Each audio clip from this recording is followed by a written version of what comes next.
Buenos días, mi nombre es Ángel Belmonte y voy a presentar mi proyecto de investigación, titulado La engañosa sencillez de los triángulos. Un proyecto entero dedicado a los triángulos. ¿Y qué vais a contar? No sabéis las veces que he podido escuchar eso a lo largo de este año.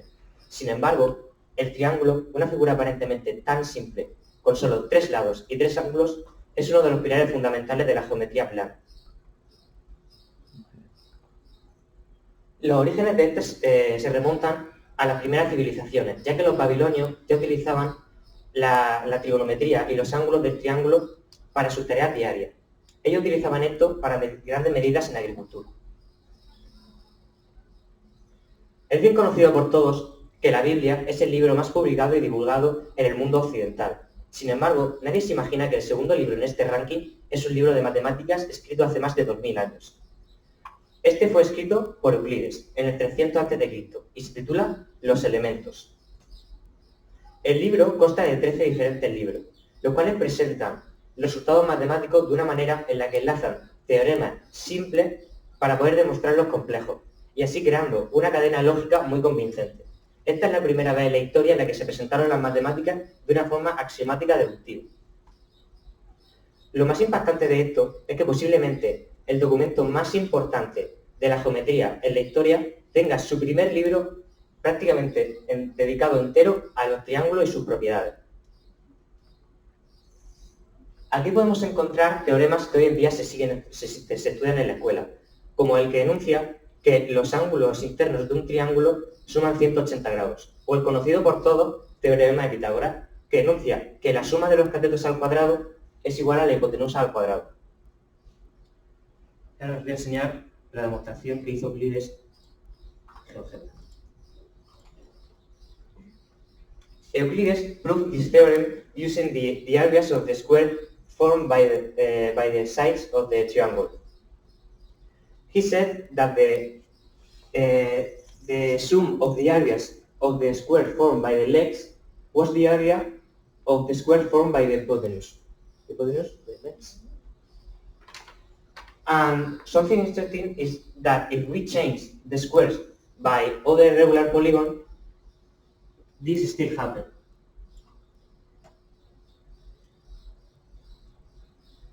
It's because the regular polygon, his area depends on the length of his side.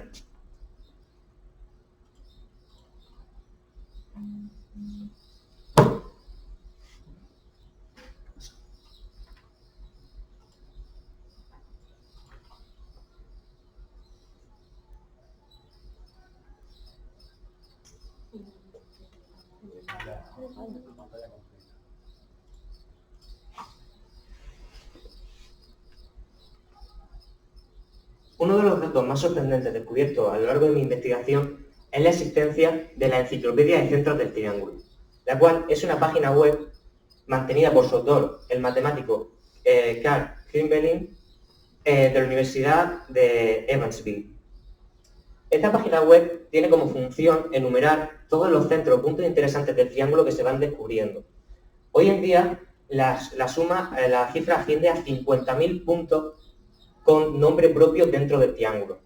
Así que nadie puede decir que no tiene nada interesante que seguir estudiando sobre los triángulos. En la escuela primaria nosotros estudiamos solo 4 de estos puntos, los cuales son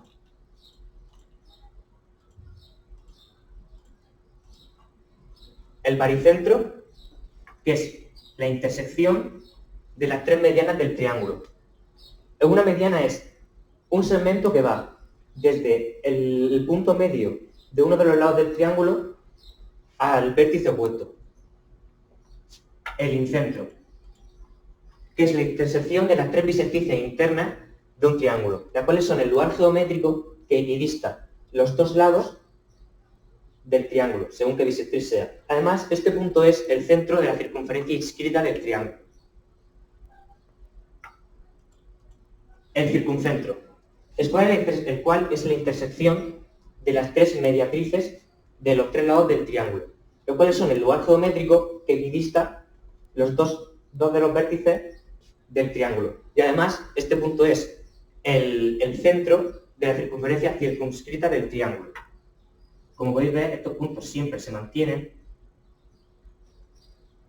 y siempre existen. Y por último, el ortocentro, que es la intersección de las tres alturas del triángulo, que son rectas perpendiculares a un lado y que pasan por el vértice opuesto. Nosotros en la escuela ni siquiera estudiamos todas las propiedades interesantes que tienen estos puntos. Y todavía tenemos la osadía de pensar que el triángulo es una figura simple y sencilla. Por ejemplo, una de las propiedades más interesantes es que el baricentro G, el circuncentro O y el ortocentro H siempre están alineados. Esta es la recta de Euler, que también nos dice que siempre la distancia del ortocentro al baricentro es el doble que la del baricentro al circuncentro. Y esto siempre es así. Podemos ver los valores que siempre se mantiene siendo uno el doble que el otro. Y además, como curiosidad, el incentro solo está alineado cuando el triángulo es un triángulo isósceles. Y la recta de Euler coincide con la línea de semejanza de simetría del triángulo. En mi investigación no solo me he quedado en estos puntos, sino que he ampliado más. Por ejemplo, he estudiado las circunferencias exínclitas. En un triángulo siempre existen 4 circunferencias tangentes a sus lados. Una es la inscrita, la que ya hemos visto hace un momento. Sin embargo, también existen 3 circunferencias más que son tangentes a un lado y a las proyecciones de los otros 2 lados. Estas tienen definida su centro con una de las bisectrices internas y las bisectrices externas de los 2 ángulos restantes. Y ahora, si trazamos una circunferencia con ese centro y tangente a ese lado, nos salen las 3 circunferencias exínclitas. Como podéis ver, siempre son tangentes.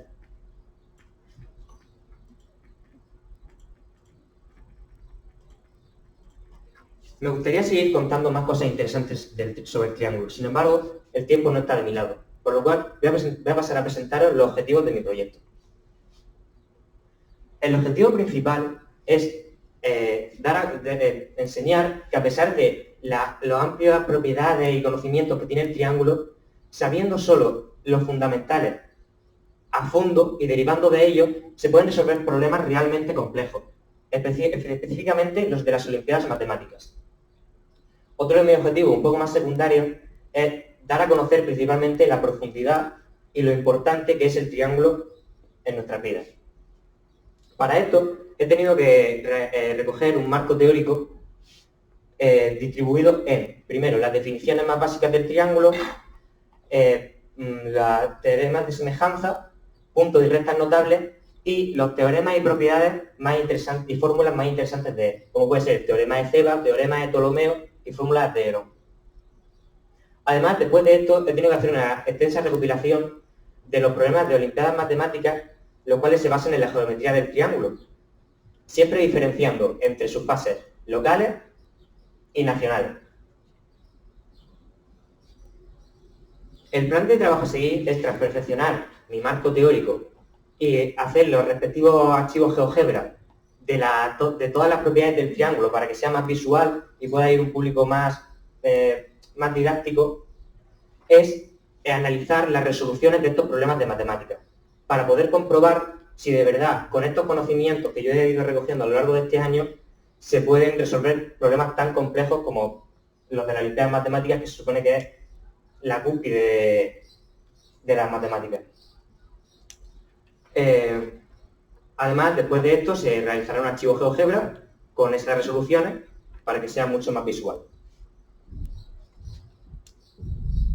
El marco teórico ha requerido más tiempo del que habíamos estimado, por lo tanto no tengo resultados empíricos. Sin embargo, puedo tomar como resultado personal, como logro, el poder hoy mostrar a seguramente muchos que no conocían este lado del triángulo, la gran extensión y la gran complejidad que puede llegar a tener. Además, como tampoco tengo resultados, no puedo tampoco dar unas conclusiones empíricas.